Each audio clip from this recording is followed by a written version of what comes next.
need a few more chairs, I think. That would be great. Thank you.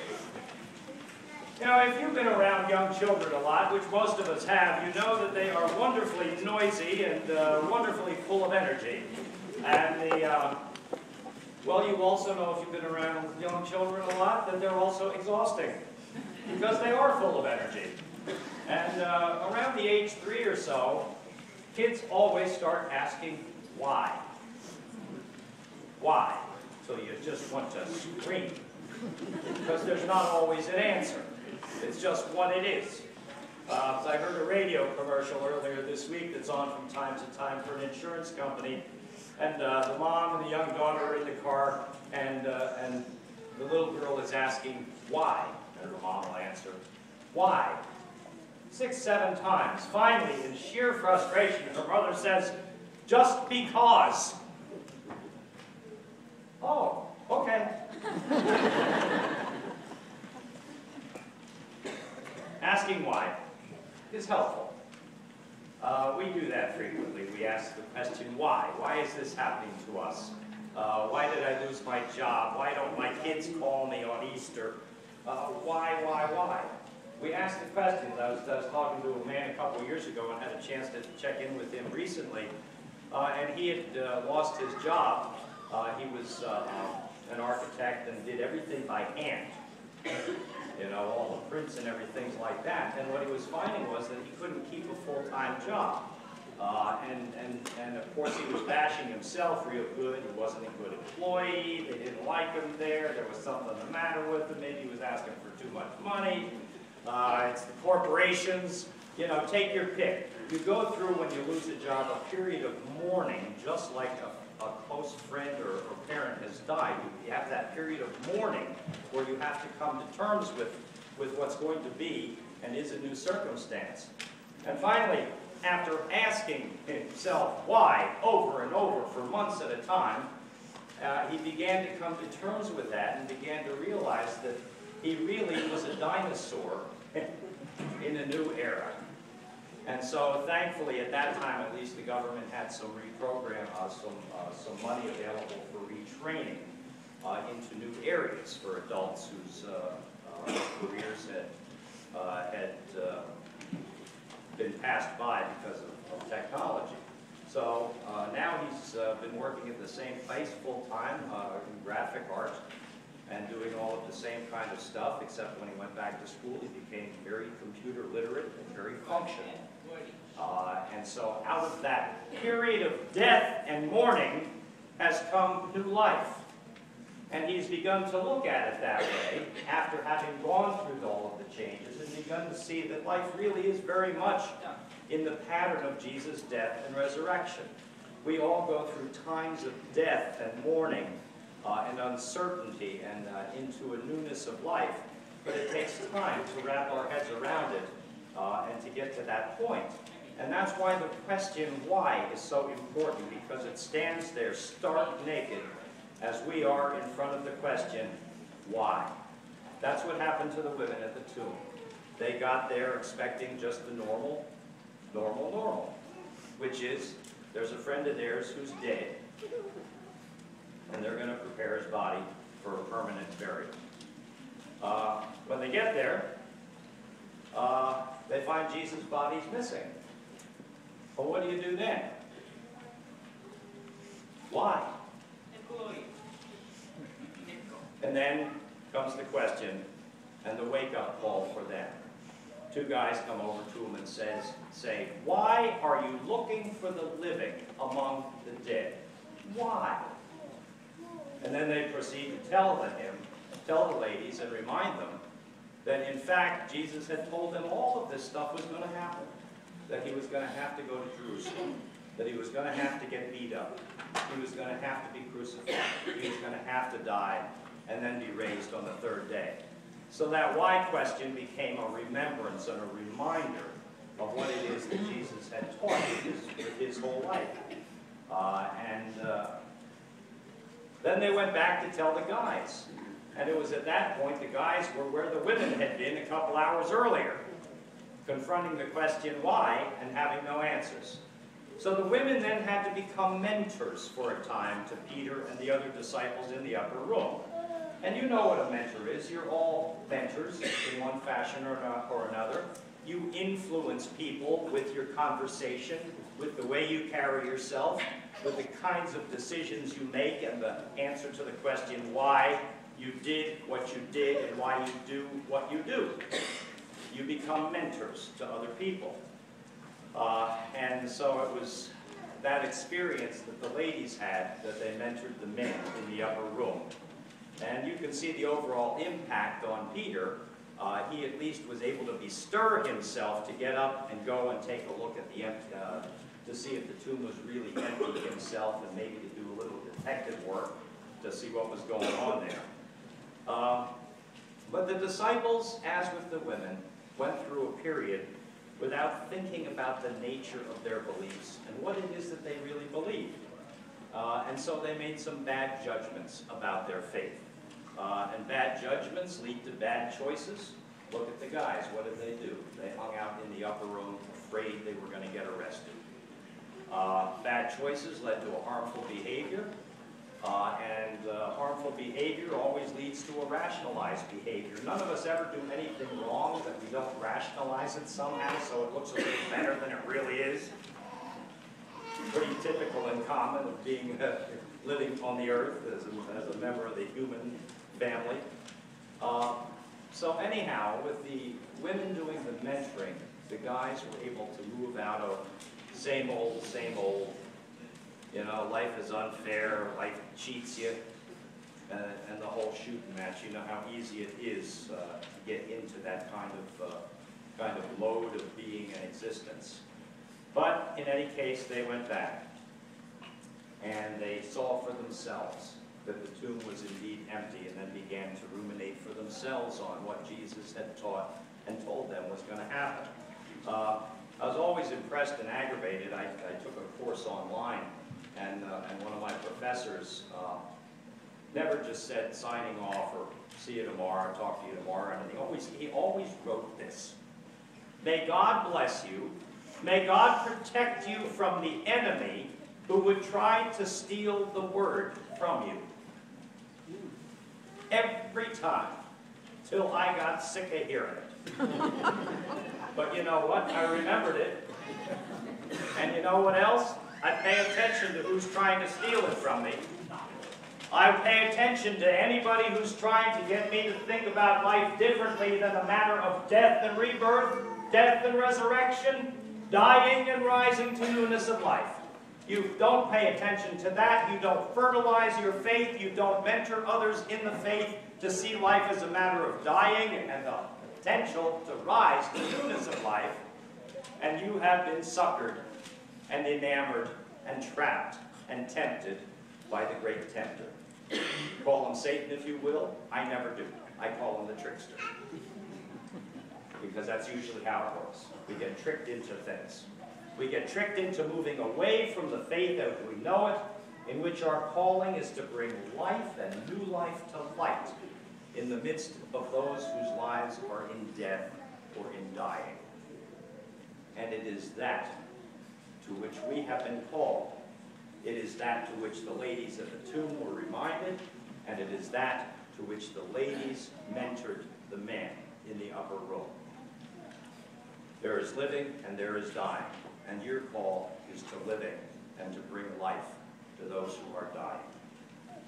We see all kinds of other things, of course, with that in the normal course of the day.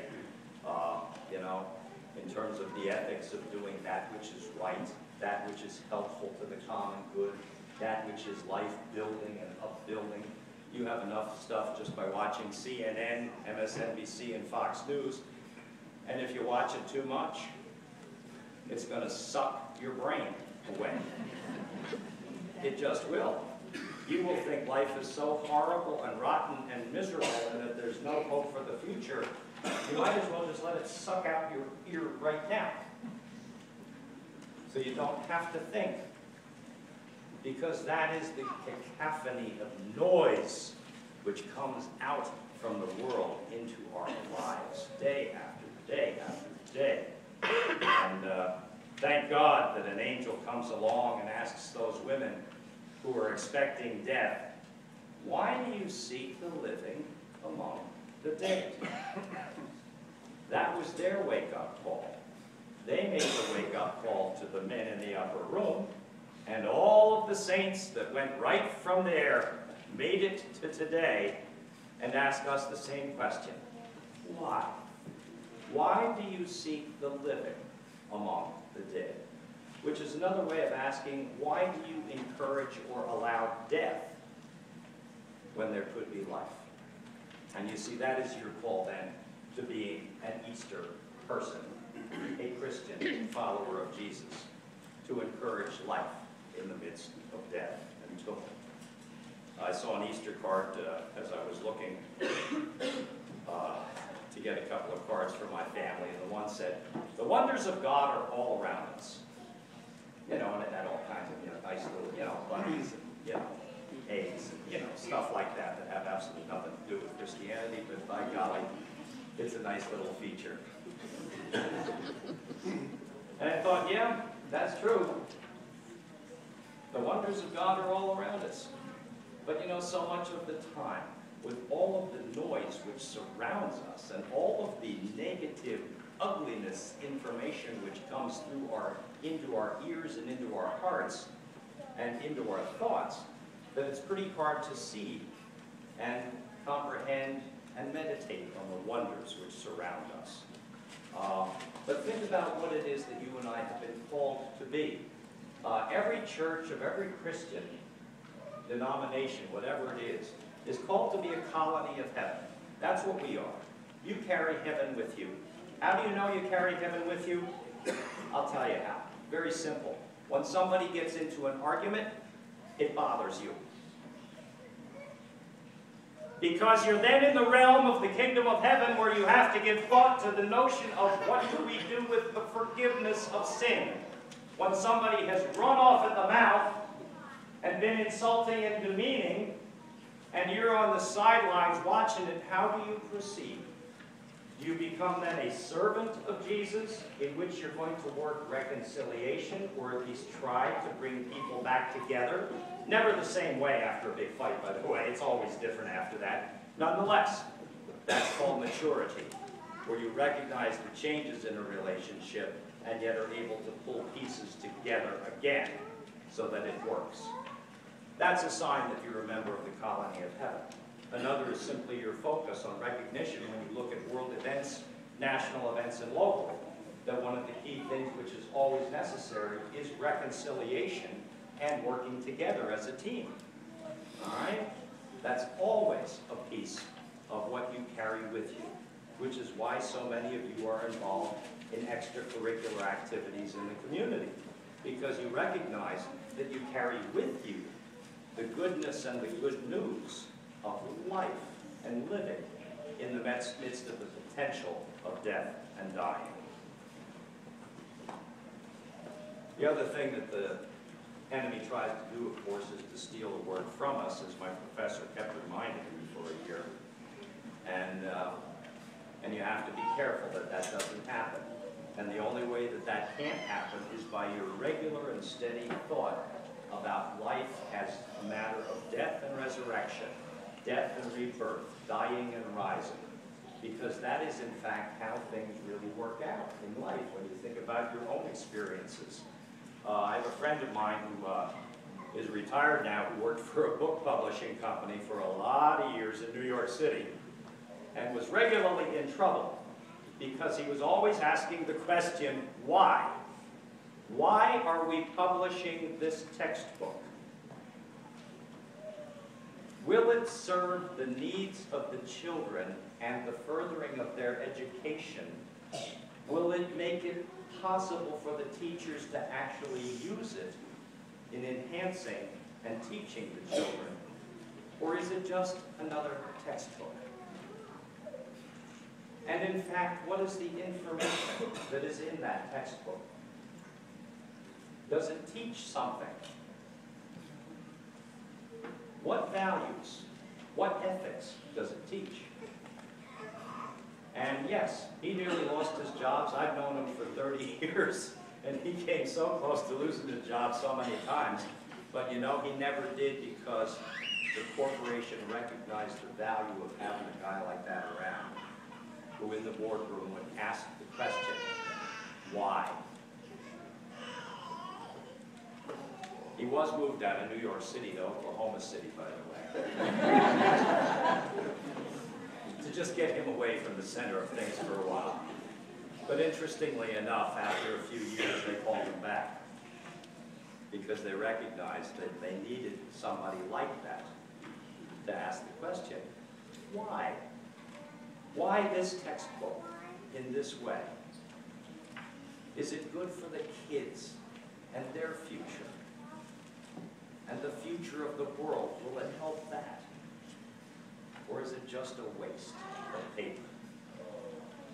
He told me recently that when he was thinking, as he does, about his faith, as we all do, around Easter time and Lent, think about our faith and what it is and what it means to us, he thought about all of the changes. Oh, any of you still have orange shag rugs in your house? I'm seeing one. Okay. All right. Oh, dinosaur, dinosaur.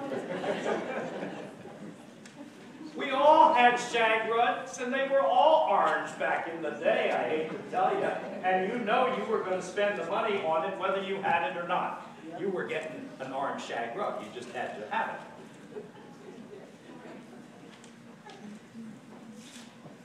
My friend was ruminating about how his office in his workplace has changed over the years. It's gone from workplace gray, he's seen purple, blue, yellow, red, orange, and now eggshell white. And he said that now that since he's not working, he's retired, his friends are telling him they're going to go back to sort of a gray, pastel gray. I don't know what a pastel gray looks like, but I assume that there's some interior decorator who does understand that. Interesting thing. He said, you know, every time there was a change of color in my office, I thought about my faith in my life and how it had changed and continues to change. And where I always would get off track is when I stopped thinking about the death and resurrection of Jesus as a way to think about the meaning and purpose of life. To think about death and rebirth is to think about and act as if heaven is present here now, which is there where you can make a stand in your ethical deliberations. It is there in heaven that you can do the right thing. It is there in heaven that you don't have to worry about what other people are thinking or going to say about you. You can just be honorable and ethical. It is there in heaven that you can do that which is right and life-giving. And it is precisely located interior in you that you can live and understand and be that way. And not worry about what anybody else is going to say or think about you. It is you who are a giver of life because of your faith. It is you who recognizes death because of your faith. It is you who is called to ethically invest yourself in the rebuilding of life as it comes necessary. My friend says, I remember sometimes I need a makeover. One size is not going to fit everybody. It's the same thing with the rainbow of promises that God makes. They change with time too. They change with age and with perception and with need, but they're always there. As my faith changed, he says, oh yeah, just like it did for the women at the tomb, their faith changed too. They moved from seeing the normalcy of death to seeing it as an aberration and a short-term event. Because you see, what has been promised to us through the death and resurrection of Jesus is that we already have that within us. We already can be confident in knowing that we live in eternal life now. And that because we do, we can impact the world in which we live because we're bringing heavenly values to the world. That's what the disciples did. Why do you think the first Christians, I should tell you this. Anybody who had leprosy, you know that, the Bible stories, okay? Everybody was afraid of them, and anybody else who had diseases, blindness, or whatever. Everybody had to wear bells on their shoes, so that as you were walking along, and there were people ahead of you, you had to ring those bells on your shoes real loud so people would know that you were diseased. You know how the early church grew? It wasn't just the confession of Jesus' death and resurrection. It was the fact that they took on all those sick people with all of those diseases, and they cared for them. And you know why? Because they were firmly persuaded that they were already living in heaven. Heaven and earth were merging together, and on the day of resurrection, what was going to happen is that you were going to receive a perfectly newish body. A bodily resurrection. That's the promise. So those of you whose bodies are now a mess, which is a lot of us. And yes, we don't have the stamina all the time to do all that which we would like to do. On the day of resurrection, you will be made over. And your body will be that kind of body like Adam and Eve had before the fall. That's the promise. It isn't just a continuation of life as you know it now. What it is that you're doing here now is really important. You're living heaven on earth now. Which means the values of Jesus become your values. No matter what anybody says to you or about them, that's your values now, period, cut and dry. And because of that, you bring heaven to earth.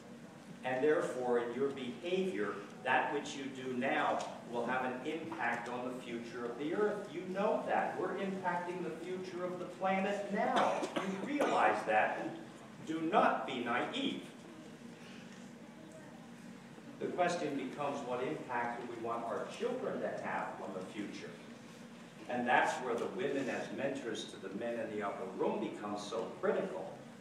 Because without the women doing that, those men would have stayed in that upper room and been incredibly, totally, entirely useless.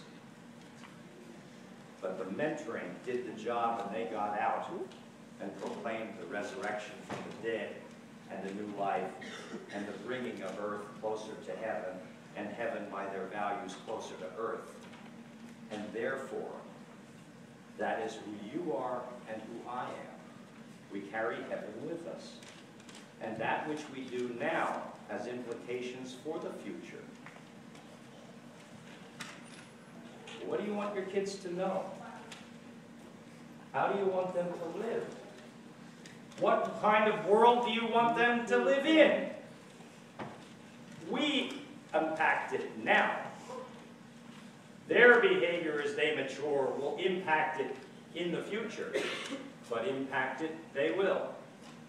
The only question becomes, will it be a matter of the heavenly virtues and the more Garden of Eden and the linking of heaven and earth?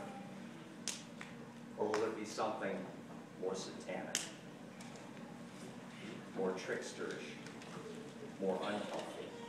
Now, this day is Affirmation Day.